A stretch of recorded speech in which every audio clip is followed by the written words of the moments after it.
Global citizenship is a lot more intentional, and it's an identity, which means it's something you're conscious of all the time, really. And I think that's the difference I see between the traditional or standard learning abroad operations versus what we're trying to do in UTS Build.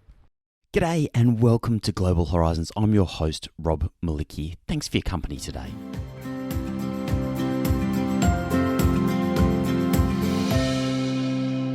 My guest today is Veronica Wong from the University of Technology, Sydney. She's in charge of the really fantastic international leadership program there, the BUILD program, which has been around for well over a decade at this point in time. But importantly, Veronica's also got a deep understanding and background in learning abroad. She was at the University of Sydney, where she headed up one of Australia's largest learning abroad programs for many years. And so she's got a wealth of knowledge across both learning abroad and this other really critical area, which is global citizenship. And that's what we're talking about today. Veronica, thanks for joining me. Oh, you're welcome, Rob. So let's just talk generally, for those people who maybe aren't familiar with it in depth. What is global citizenship? From my perspective, and there are probably some slight different definitions out there, but basically it's a sense or an awareness or a sense of identity that we're part of the world, that it's not a nationality, but it's just a sense that we're interconnected with humanity.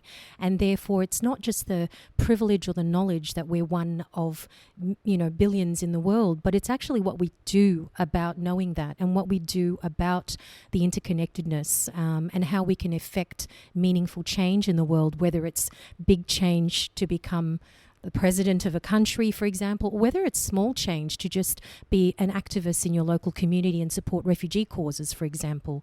But it always requires action and not just a nice to know I'm a global citizen. This is going to really resonate, I think, with learning abroad professionals and other people in international education. So where is the difference or the divide between, say, a learning abroad team and a team such as the one that you lead at UTS, where you're leading a specialised co-curricular program around global citizenship? What's the kind of difference between those two spaces? I think initially I would say, using the university I work at, UTS, as the context, we believe in the same ultimate aim, that we want our students to be, in the broad sense, global citizens.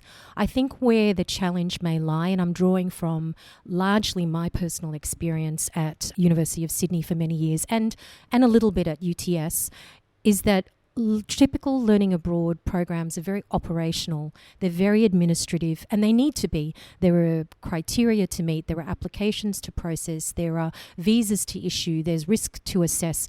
And I think even though there is that desire to have students come out as better global citizens, I'm not sure many programs actually have the space to curate that journey. And it's not something that happens because you just get on a plane, live in a country and come back. That is a once and done experience. Global citizenship is a lot more intentional, and it's an identity, which means it's something you're conscious of all the time, really. And I think that's the difference I see between the traditional or standard learning abroad operations versus what we're trying to do in UTS Build.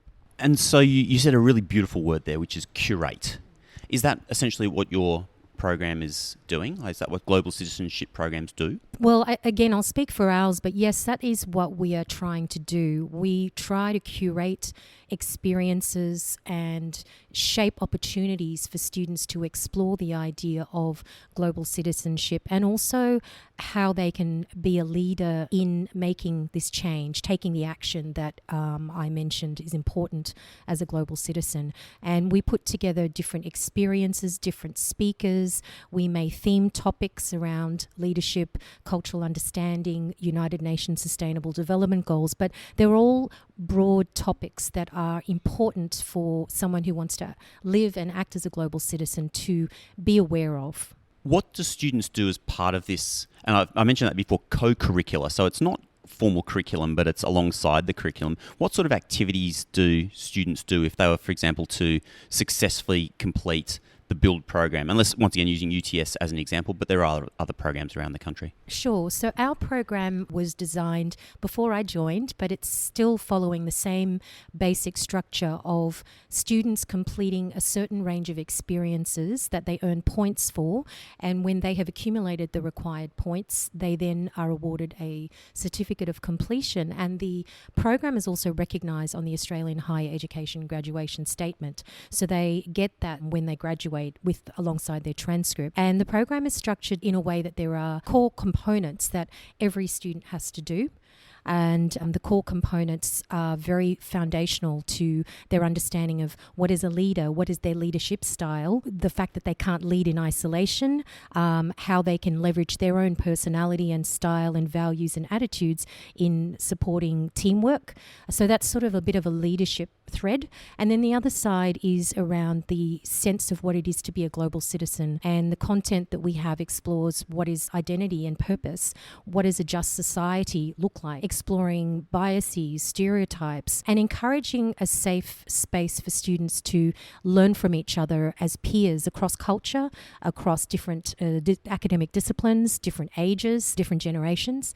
So those are the core components. And then there's a range of elective experiences that students can pick and choose from. The electives include recognising global exchange and global short programs as well, because they are obviously ways to develop a sense of global citizenship and a sense of leadership. But we also have speakers that come in. We've had speakers from, for example, the US High Commission. We've had speakers from other universities come in and speak as well. We have internal staff who speak on topics such as modern slavery, staff who talk about ethical and sustainable volunteering, international aid, not volunteerism. We have so many different types of speakers and activities, field trips to explore sustainability. We took a group of students to the refugee camp in my neighbourhood for a simulated immersive experience of what it's like to be a refugee and what are the challenges they face. There are just so many different themes and topics that we offer in the elective space, and students can pick and choose the things that resonate most with them, including anything online if they prefer to do an online on-demand Indigenous cultural awareness training course, or if they would rather just do the in-person opportunities, that's fine. They can pick and choose what helps them in their global leadership journey. It sounds incredibly complementary with a learning abroad experience. I mean, learning abroad experience is part of global citizenship, as you've said.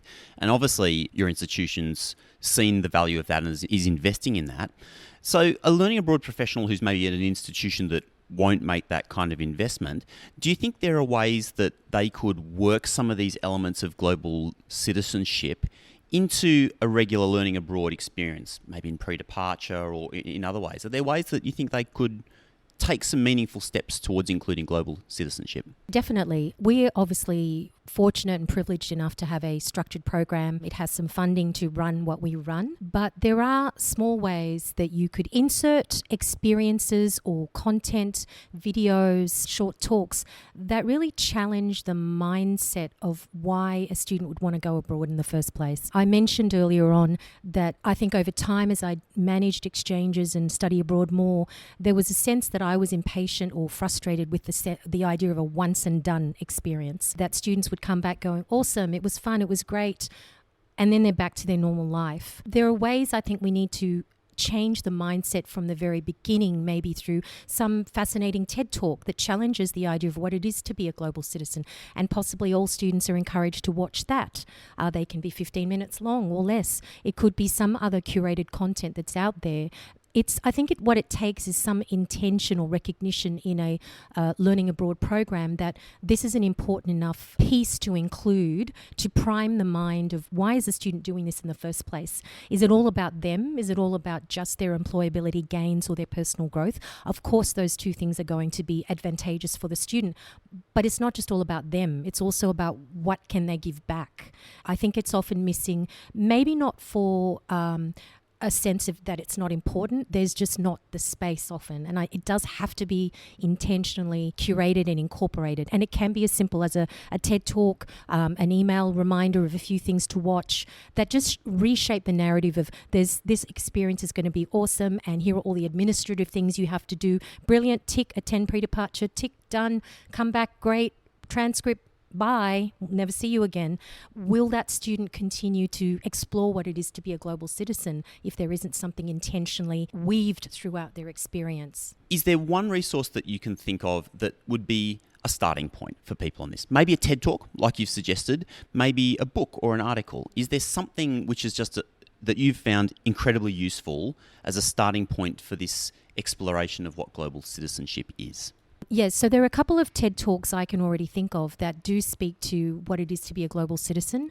Another one talks on cultural understanding, and there's a couple that I think are really good.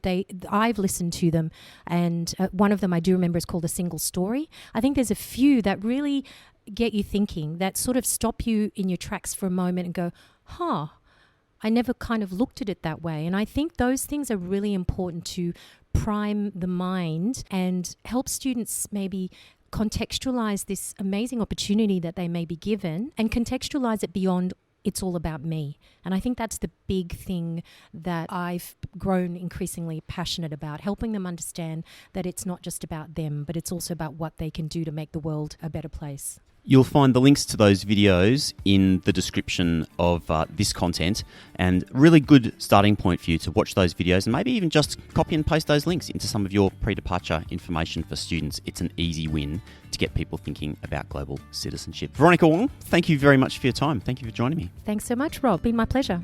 Global Horizons is a production of the Global Society, Australia's Learning Abroad support company. For more information about how we can support your Learning Abroad team, visit www.globalsociety.com.au.